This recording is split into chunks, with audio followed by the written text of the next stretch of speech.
तुम चाइनीज जैसी क्यों दिखती हो? साली, मेरे डैड चाइनीज के थे। जीजू, वो कहाँ है? साली, मर गए।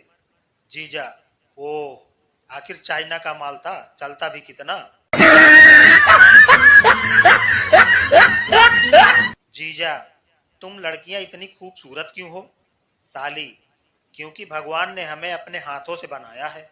जीजा, ले, बोल तो ऐसे रही है जैसे हमें तो मजदूरों को ठेके पर दिया था। साली, जीजा जी, गवर्नमेंट ने वोटिंग के लिए 18 साल और शादी के लिए 21 साल क्यों रखा है? जीजा, गवर्नमेंट को पता है कि देश संभालना आसान है, लेकिन बीवी को नहीं।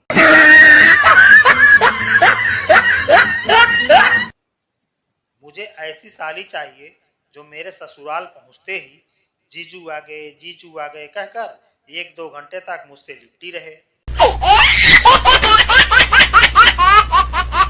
जीजा साली से, मैं तुम्हें कौन सा रंग लगाऊं? लाल, हरा, नीला, पीला। साली, कोई भी लगाओ। जीजा जी, पर मुंह काला मत करना। एक रिटायर्ड कपल रात को बिस्तर पर बात कर रहे थे।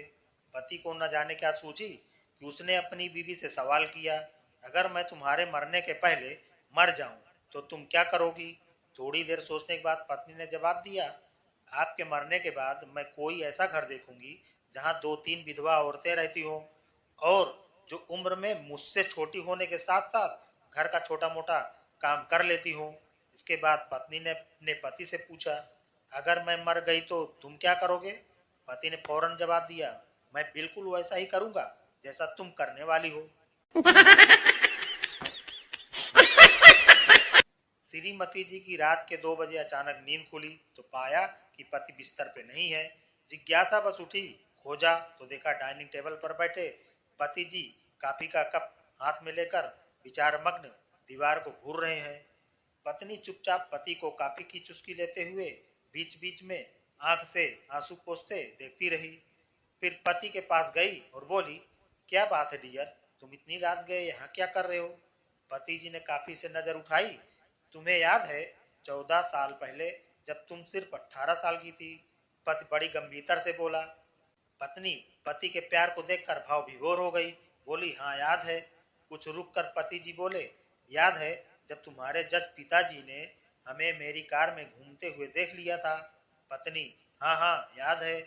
याद है कैसे उन्होंने मेरी कनपटी पर बंदूक रखकर कहा था, या तो इससे शादी कर लो या 14 साल के लिए अंदर कर दूंगा? हाँ हाँ वो भी याद है।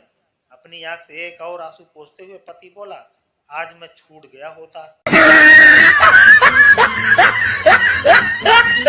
लड़का अपनी गर्लफ्रेंड से, मेरे पास मेरे दोस्त जैसी कार नहीं पर तुम्हें पलकों पे बिठा के घुमाऊंगा। उसके जैसा बड़ा घर नहीं पर तुम्हें दिल्ली में रखूंगा।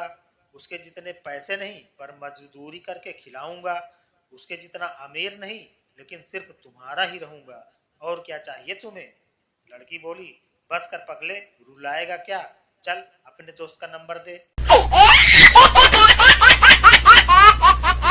बंता ने हजावत की दुकान खोली। एक ग्राहक सेब कराने आया। बंता, मूछ रखनी है? ग्राहक बोला, हाँ। बंता ने ग्राहक की मूछ काट कर उसके हाथ में देते हुए बोला, लो रख लो जहां रखनी है। वेल्डिंग और बेडिंग में क्या फर्क है? दरअसल वेल्डिंग में पहले चिंगारी निकलती है और फिर हमेशा के लिए गठबंधन हो जाता है, लेकिन बेडिंग में पहले गठबंधन होता है और जिंदगी भर चिंगारियां निकलती रहती।